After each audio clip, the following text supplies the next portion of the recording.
Welcome to Over 50 TV. My name is Lou Reyes. It is Friday, August 22nd, and this is Social Security This Week, and I have got a busy menu here for you today.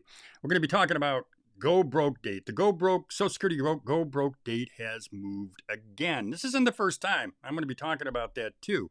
We're also going to talk about tax break, the tax break buzz that's going out. President Trump mentioned Social Security is not being taxed. He said that again this past week, and I'm going to talk about that. Might be good, might be bad, right?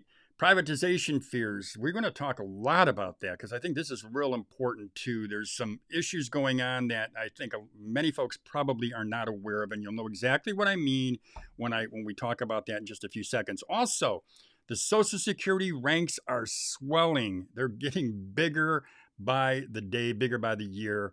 And I think that's going to have a big impact on Social Security benefits for a lot of us out there, a lot of folks. So we want to talk about all of this. We're going to try to cover it as fast as possible. That way you can get on to what you need to do on this very nice Friday. I'm looking out the window here, and it's a beautiful day here where I'm at. But anyways, let's talk about the Go Broke date and how it's moved up. And I know there's folks out there who have wondered, is Social Security about to hit a brick wall? Well, the 2025 Social Security Board of Trustees report had dropped a tiny bombshell recently. They said the trust fund's Go Broke date just got bumped up. And you know what? It's actually closer than you think. By 2034, a year earlier than expected, Social Security will only be able to pay out 81% to Medicare. By the year 2033, a full 3 years earlier than expected, they will only be able to pay out 89% of benefits for things like hospital stays and nursing home stays. So yes, the Social Security Trust Fund, the piggy bank, I call it a piggy bank that pays our benefits. We put into it, we expect to get something out of it. Well, that piggy bank is now set to run dry in 2034. And this is a whole year sooner than last year's guess when people were saying, well, it's going to be 2035. Well, after that, with some fixes, Social Security would only be able to pay out 81% of your promised benefits. So, yeah, it's set to run dry in 2034. We heard it was in 2035. We're going to be talking about other years they've talked about it too. But 81% of your promised benefits, and that's like you're getting $4 instead of $5 for every check. And we're talking about a 19% cut for over 72 million Americans as of today. And that number is going to swell over time. We're going to talk more about that. So why is this clock? Why is it just ticking faster? What's this chaos, actually, what I'll call it? Well, what's speeding up the crunch? There's two things most recently. Number one is President Biden. He scrapped that Social Security fairness. He scrapped taxes. And he said this. He said the Social Security Fairness Act, which he signed in 2025, it cut benefits for teachers and firefighters. Because right now what happened is teachers and firefighters were not able to get Social Security benefits, some. He scrapped the rules that cut those benefits. And when he scrapped the rules and it gave more funds to Social Security to teachers and benefits, what happened is it boosted the checks, and it drained the fund faster. It's draining the fund faster. Now, you've also got President Trump, July's tax law, speeding things up. And this is according to Brendan Duke from the Center on Budget and Policy Priorities. So between Biden and Trump, what's happened is the Social Security Trust Fund, money's flowing out faster than it's coming in. We've known this for a while. But here's the big deal to me. This is the second time in 5 years that the Go Broke date has jumped closer. In 2021, that date, the Go Broke date, went from 2035 to 2033. I mean, that concerned a lot of folks out there. Now we're hearing the Go Broke dates 2034. And right before this, it was sandwiched from 2035 to 2033 to 2035 and now 2034. These dates are moving. Could it move? Could they move again? Well, who really knows? But it wouldn't surprise me, quite frankly. But right now, as I'm sitting here today, our checks, they're safe as can be. If Congress doesn't act, though, by 2034, we're looking at benefit cuts that could really sting, especially if you're somebody out there. You know, if you're out there and you're really leaning hard on Social Security, it's your income and you need it. We all need it. But the good news is there's still time to fix this if we can embrace the ideas. They're talking about tweaking taxes. We're talking about adjusting benefits. These are ideas that are floating out. They're not exactly crowd pleasing ideas. It's going to take both sides to avoid the falling off or dodging the cliff. We'll see what happens. Let me know if you're somebody who's worried about this. Right now, we're talking 2034. And again, I expect it to change. It's going to change at least a couple more times. Hopefully, it won't go down even less, but we'll see. My guess is it's going to change, though. So now let's talk about something else that I just briefly mentioned. Social Security's ranks are booming. And the ranks are just getting bigger every year. And it's kind of a big deal, at least how it will affect our benefits. Now, AARP's CEO, Dr. Micaiah Minter Jordan, she dropped a stat bomb last week. We had the 90th anniversary of Social Security. And what she said is right now, 72 million Americans are receiving Social Security. She said in 10 years, that number is going to jump to 82 million Americans, which means 1 million new folks will be joining the Social Security ranks every year. Certainly, this is going to have an impact on benefits. It's going to have an impact on services as well. And this isn't something I think a lot of folks even think about. You're not really thinking about how it's going to impact your services. You're thinking, we got more folks coming. That means the trust fund might get drained faster, but it's also going to impact services because we have less folks providing services for Social Security, which is another reason that I created my Social Security buddy. I created this using AI. I created a program to help people if they want questions answered on Social Security, they want to get the latest news, they want updates, they can go to my Social Security buddy. I've got a link in the description box. You can sign up there. This is not an advertisement for it. It wasn't meant to be anyway. But I'm just saying there are real issues and possibilities, problems that are going to affect Social Security. And we've got more folks joining the ranks. So now let's talk about something else here. This is my third topic today. We're talking about this new twist in Social Security privatization. There's a lot of fear out there. Is Social Security at risk of going private? Or is there a sneakier threat lurking behind the scenes? Is there something that will be messing with how your benefits get to you? And I'm going to tell you, I'm going to answer that because I'm going to dive into the latest Social Security drama. Now, we're going to start with last month's conversation.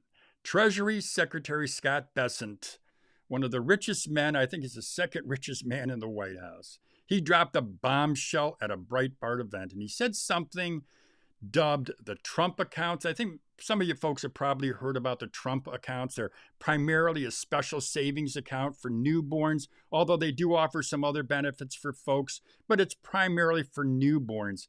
And what Mr. Bessent said is it could be a backdoor to privatizing Social Security. Now, with these accounts, they can be part of the system. In a way, it is a backdoor for privatizing Social Security. Like Social Security is a defined benefit plan paid out that, to the extent that if all of a sudden these accounts grow and you have in the hundreds of thousands of dollars for your retirement, then that's a game changer too. Yes, he is saying that these Trump accounts might grow big enough to replace your guaranteed, and let's quote that, guaranteed Social Security checks with private investments. And this sounds like Wall Street's dream. It sounds like a dream for those folks, for the rich guys out there, for the billionaires. But let's hold up for a second because I want to give Mr. Bessent his due. He quickly backtracked on X and he said, whoa, I didn't mean that. These accounts are just a bonus. They're not a Social Security takeover. Well, the Treasury backed him up. And as of today, Friday, August 22nd, I don't know what time it is. What is it? 11:39. As of today, right now, there's no plan that we know of to funnel your Social Security taxes into private accounts. So the question is, was this just loose talk? But without a doubt, it got a lot of folks nervous. And it got folks nervous like Nancy Altman. She's the head of Social Security Works. And she says this, as I mentioned kind of in the beginning here, she says the real danger isn't private accounts. It's privatizing how Social Security is run. And if you're like me and you follow Social Security, and I owned a chain of business-to-business magazines. I was eventually started in 6 cities, eventually grew to 17 cities in the country, owned a weekly newspaper. I'm on top of the news just by it's second nature to me. Second nature when you've got a background in the news business. So to me, I'm looking at this and going, well, could it be just, could that be an issue? Could that be a problem? Could this be the beginning? Well, imagine private companies taking over processing your claims, sending your payments, or answering your calls. If you've ever dealt with a cable company, if you've ever dealt with their customer service, which I hate even thinking of doing, well, you know what I'm talking about. And does she really have a reason to worry? Well, let's think about this for a second. The Social Security Administration got hit hard this year, losing over 7,000 workers. Do you remember that? Part of the government efficiency push, the DOGE push led by Elon Musk. And a consequence of this push, it's well documented, according to people like former Commissioner Martin O'Malley, and there are a lot of others out there, but they say the Social Security Administration field offices are teetering on collapse with long delays and understaffing. And Senate Democrats like Ron Wyden, he's a Democrat. There's Republicans aren't going to say much at this point, but some are saying it because they care too. A lot of them care. What they're saying is they're sounding the alarm. They're saying these cuts are a prelude, or could be a prelude, to privatization. And that means that private firms could step in, and you know what that brings? It's going to bring higher fees because they're not doing this for free. It's going to mean longer wait times and maybe even sketchy data security. And this is if private companies should take over. Now, seniors who aren't tax savvy, I feel for them because they could get stuck navigating some clunky corporate website instead of being able to go to a local SSA office. Now, nothing is happening now. And the good news is there's no official plan that we know of to privatize SSA's operations, at least not yet. And we also know that when folks push back, like recently when they pushed against that SSA rule, scrapping the in-person visits, you know, the SSA wanted to scrap in-person visits. It was a real issue, a real problem.